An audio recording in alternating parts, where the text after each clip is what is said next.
The Ming fleet set sail from Nanjing. Over 300 ships, nearly 28,000 men.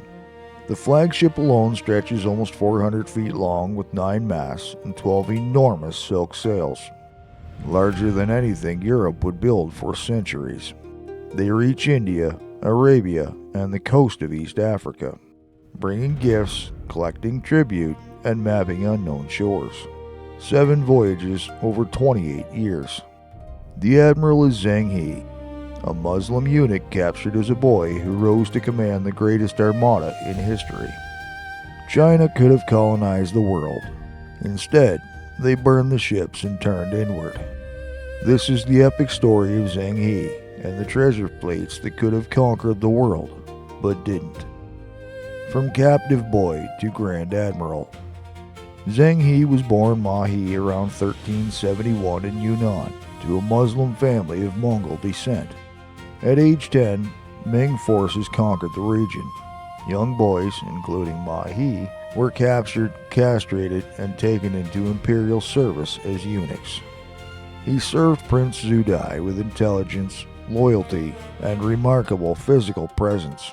He stood over 6 feet tall. In 1402, Zudai seized the throne and became the Yongle Emperor. He rewarded Mahi by renaming him Zheng He and appointing him Grand Eunuch. Soon after, Zheng He was named Admiral of a vast new treasure fleet. Eunuchs were trusted because they could not found their own dynasties. Zheng He proved ideal.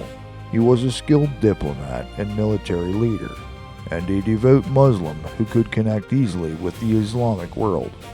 The Yongle Emperor wanted to project Ming power, announce the new ruler, restore the tribute system, and search for a rival who had escaped. The treasure fleets scale beyond imagination. Between 1405 and 1433, Zheng He led 7 epic voyages. The first fleet was the largest. Over 300 ships carried nearly 28,000 men. At its heart were the legendary treasure ships, over 400 feet long and 160 feet wide, with 9 masts. These vessels featured watertight compartments and massive 36-foot rudders. They carried horses, soldiers, diplomats, silk, porcelain, and tea. The crew included navigators, interpreters fluent in multiple languages, doctors, and astrologers. They were armed with cannons, fire lances, and crossbows.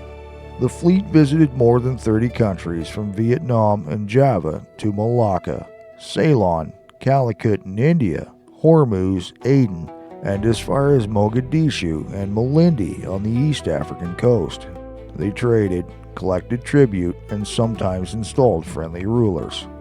A giraffe brought back from Malindi was presented as a mythical quillen, an auspicious omen. While Zheng He emphasized peaceful intent, he was ready to act when needed. He captured a hostile king in Ceylon and defeated pirate fleets. Diplomacy, power, and missed opportunities. Zheng He's mission was clear: display Ming's superiority, bring back tribute, and map the known world. He succeeded brilliantly. Kings sent envoys to Beijing. Trade flourished. China gained detailed knowledge of Africa and Arabia.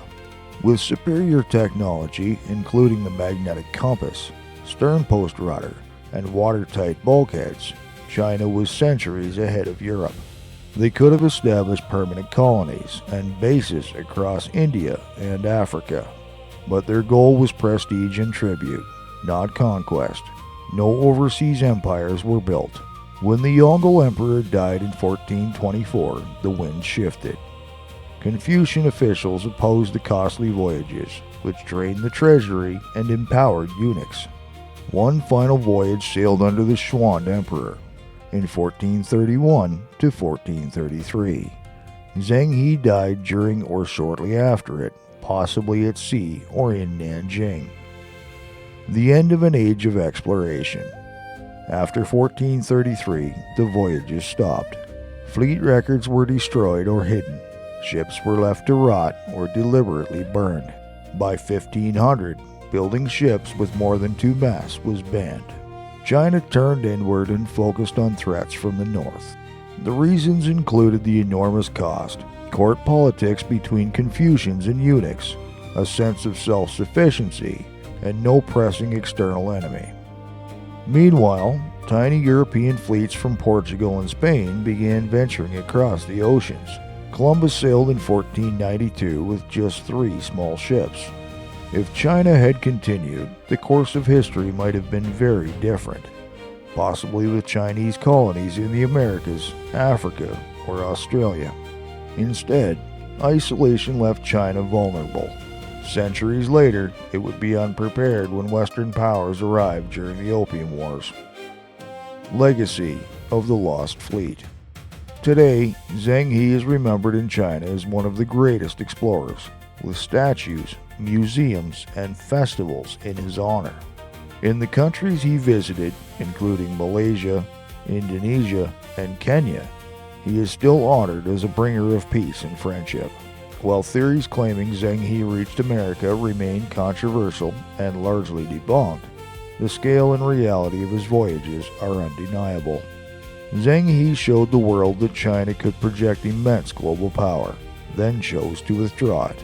From a captured boy to commander of the greatest fleet ever assembled, a Muslim eunuch who united distant shores under the Ming banner. His ships sailed where no European would dare for decades, yet China burned the blueprints. What if they hadn't? The world might look very different today. Zheng He's story reminds us that exploration is a choice. Power can be projected or deliberately withdrawn, and history often turns on a single decision. Did China miss its chance to rule the seas? Let me know what you think in the comments. Next video, Anna Torres, the pregnant noblewoman who fought on Constantinople's walls.